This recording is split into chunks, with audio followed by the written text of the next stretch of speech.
The other Sunday, I preached on Luke chapter 15, where you've got the lost sheep and the lost coin and the two lost sons.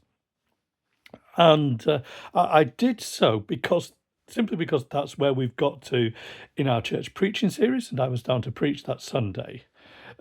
But it struck me as timely because there's been a lot of debate over the past few months, over the summer, about what it means to reach the marginalised and the outcast. And we've been hearing about that from two angles. So, first of all, you've had those that have been arguing quite strongly from one kind of political angle that we need to care about the asylum seeker, about the refugee, that we need to welcome immigrants into the country and love them and care for them. But then more recently, particularly in the light of the flags that have been going up around the country and the Unite the Kingdom march that took place on September the 13th, organised by Tommy Robinson, there's been a strong argument that we need to reach the political right, and that to do that, we needed to accept the legitimate concerns of people that were putting up flags and marching, and even be prepared to march with them. That if we didn't do this, we would miss out, according to some people, on the revival that God is bringing about, because God is bringing the revival about amongst those that they identified as marginalised and outcast. And they meant specifically those from working class, council estate backgrounds, and particularly those whose politics have been increasingly identified with that kind of flags and marches movement of the summer, what has been labelled as far right or nationalist, and those that are defending that particular movement, of course, dislike those labels. But that's the kind of setting, the kind of scenery. And so it's fascinating to come to Luke 15 and to see that the reason that these parables are told, the reason that Jesus talks about a lost sheep, a lost coin, and about these two sons, is because Jesus' concern is for the marginalised and the outcast of his day. That people are looking at Jesus and they're seeing him not only teaching those that they consider beyond the pale, those that they would label as unclean, as traitors even, tax collectors, but also prostitutes, also those that have just got this blanket description of sinners. Those were the people Jesus was spending his time with, and he was being criticised for it because he even ate with them. And so there is this label, this name for Jesus, Jesus, friend of sinners, but it arises out of Jesus being despised, Jesus being rejected, Jesus being seen as unclean and outcast, Jesus being seen as a traitor even. Well, I've been spending a bit of time talking about what's been going on. If you look at some of my previous videos and some of my blog posts, in terms of that kind of national debate. But what I wanted to do here was just contribute a couple of things in to that debate, that conversation about who the marginalised are, who the outcast are, and how we reach them. And because this is one of my sort of little videos to help keep us thinking, I'm not proposing to answer everything here, but just to throw a few observations in by way of stories. And first of all, you've got the stories here in the Bible. You've got the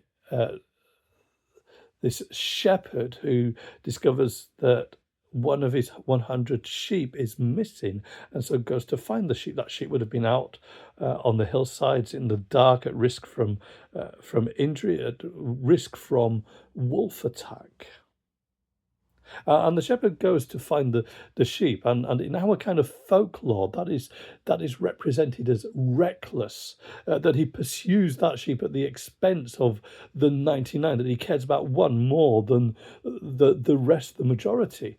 Though actually, there's a sense there, similarly with the coin, that actually it's not reckless because the shepherd is responsible for all of his sheep, that he can't lose one of them and it be okay. The whole flock needs to be kept together, just as that woman's whole necklace of 10 coins needs to be kept together. And of course, we've got the story then of this son who demands his dad's inheritance and goes and wastes it. Eventually comes to his senses and comes home. Fascinatingly, in the third story, when the father goes looking for a son that isn't where he should be, isn't gathered safely in at the party, it's when he goes to look for the elder brother to remind him that everything that he has is the other brother's inheritance, is his, but to point out that we are meant to be celebrating because your brother has been brought back from the dead. So we've got those stories there. When I was preaching, I reflected on a story, a historic event, just going back about 130 years or so. A bit more than that. Yeah, 140 years now. Going back to the church where I grew up, that wasn't 140 years ago. The church where I grew up started in 1886, and its history was that there was this prosperous, middle class, if you like, church, a Methodist chapel in Bradford. Big chapel in the city centre. Can still see the building today. The building is still there. The church isn't. We'll come back to that. And what happened was that there was this man from that church, Westgate Chapel, I think it was, called Mr. Slight. And he started to visit people living in some streets not that far away, just for about 10-15 minutes walk away. And he began to share the good news, share the gospel with them. And that area was described by contemporaries as being so rough with debt and alcohol and crime that the police, the bobbies, were going in freeze for their own safety. But people started to become Christians from that area, and they started to attend the church. And the people in the church didn't like them because they looked scruffy and dirty and presumably smelly as well. And it was made clear that they were not welcome. So Mr. Slight bought some cottages, knocked them through, extended them, and created a mission hall at Sunbridge Road Mission. And that became a place where many people heard the gospel. In fact, were lifted not just out of their sin, but out of their poverty as well, as their lives changed, as they stopped drinking and gambling, as they and they began to be able to work and to save money. But that grew into one of the largest churches in Bradford, and it became a centre from which people went out to be pastors and missionaries all around the world. There's great rich heritage from the place, and God bless that. But the original church actually died, and the building today, I think it at the moment might be an Indian restaurant. That's probably a better use of it than to be a church that fails to welcome and love people. The outcast, the marginalised, were those working class or even underclass people living in a rough inner city part of Bradford with their challenges with alcohol and gambling and debt. In more recent years, the church has reached out to people living in the area, but also to asylum seekers, Um, so people from tough backgrounds, struggling backgrounds, asylum seekers, and also to the prostitutes, because the red light district is right on their doorstep. Let me tell you another story. At our last church, there was this lovely elderly couple, originally from Jamaica. They arrived in the United Kingdom the year I was born, 1974. And they, no, sorry, sorry, that might not be quite right. Probably a bit earlier than that. I think actually they arrived at the church that I previously pastored in 1974. What on earth? Don't worry too much about the details there. But the point is this: their experience when they came to the United Kingdom of church was of hostility, rejection, and even where they were allowed in, they were effectively treated as second class, as servants, and yet they stuck it out. They kept going to church. They kept praising God. They kept seeking to serve despite all of that. But because God told them to stay and be faithful and to trust Him. But really, they were marginalised, as were a lot of the Windrush generation when they arrived here. Indeed, as a lot of immigrants were by British society and even by the church. Let me tell you the last of my stories. When we were at Bearwood Chapel, when we originally went there was this youth group on a Sunday night, and we were invited, Sarah and I, to come along on a Sunday night and do a little series of teaching about what it meant to believe in Jesus and belong to the church. And at the end of that, some of the young people said, we want to go a bit deeper. We want to keep looking at the Bible. And so we started a group alongside the other youth group on a Sunday night for those that were interested, those that were a little bit older. I think we did sort of 16 to 25 or something like that. And it followed the pattern of the other group, in that we all studied together, pizza and chips, and then there was the Bible study, and there was the younger youth group that ran alongside and was introducing children and teens to who Jesus is and what the Bible says, a different kind of pace. Well, word got out to some of our older people, and these two older ladies particularly, Margaret and Frida, known affectionately over time as Auntie Margaret and Auntie Frida to the young people. And they buttonholed me. Never forget it, because they said, "We've heard something happens on a Sunday night for the young people. We would like to have something on a Sunday night as well. We used to have the gospel service on a Sunday night. We were wondering if we could come along too. We quite like pizza and chips as well." Well, I went back to the young people and said, "What do you think? We've set this up as an age-related group, but what do you think?" And they said, "We would love to have Auntie Frida and Auntie Margaret come along." And so some of the older people started to come along. Some other people from the church started to come along as we opened it up. And then we started to get people. There were some single mums living in some bedsits and flats near to the building, really tough conditions. They came along on a Sunday night, had food, stayed for the Bible study, and they were asking questions. I think we became one of the first churches in the country to introduce a cigarette break halfway through. Those people, eventually, they moved. They found different accommodation. But what we were seeing was that actually some of our young people have become Christians. And so this was great for being a Bible study group, from a youth group to a Bible study, college Bible study, to being a church service, as we realised that it would be quite a challenge to get some of these young people that come from non-Christian backgrounds along to a Sunday morning. So we began to worship together. We shared communion together. We saw some baptisms as well as people came to faith.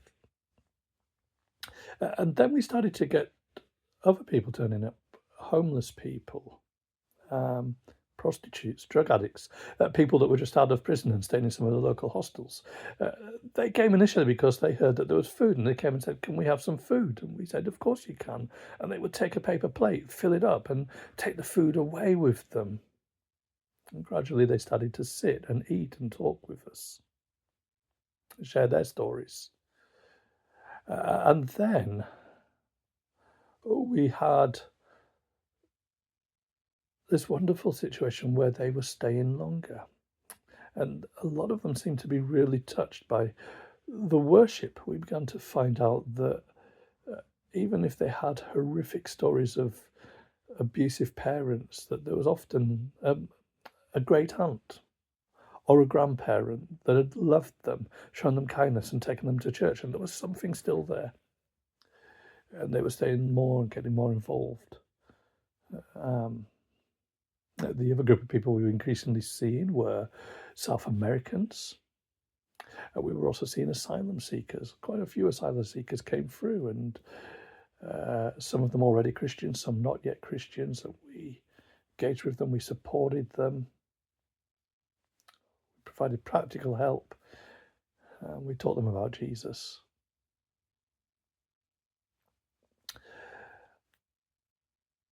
And it was so exciting. Unfortunately, a lot of that got cut short by the pandemic, but I believe we saw God really at work in people's lives. It was fantastic that the church really supported that, but it wasn't without its challenges, and there were people, I think, in the community as well, that would have been suspicious about it. Maybe thought we were naive, maybe thought we were being taken for a ride.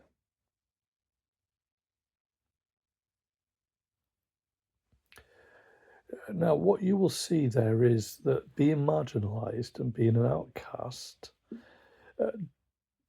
is not about your race. I don't think it's even about class, but it can actually affect anybody that experiences rejection. And there is an issue.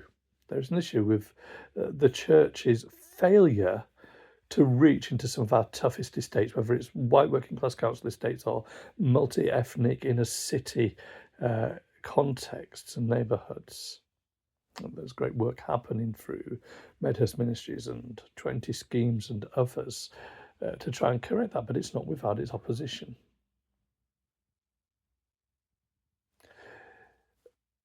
And I'd say a couple of things here. First of all, that gospel work has been going on longer than flags and marches have been. This is not a new thing. And there have been people serving faithfully and seeing fruit. The second thing I would say is this, that yes, those people on the estates can be marginalised, and often are, treated as outcasts, treated as unclean. But we shouldn't pit them against asylum seekers or the homeless or the prostitutes who equally are marginalised. The third thing I would say is this, that loving people and seeking to reach people is not the same as trying to reach a politics, if there's such a term as politics. You see, I've heard people talking about needing to reach the right because the right are marginalised, but actually we need to be clear that people don't belong to a political identity. They are people in their own rights. And thirdly, we want to say that we reach them by loving them, by giving them time, by sharing Jesus. And that will include being willing to challenge their beliefs. That actually true love means that we don't just accept where people are and what they believe. We want to see them completely won over and turned around and brought to Christ. Well, much to discuss and reflect on there. I'd love to hear your thoughts and your feedback. This is part of a conversation I would love to see us having more of.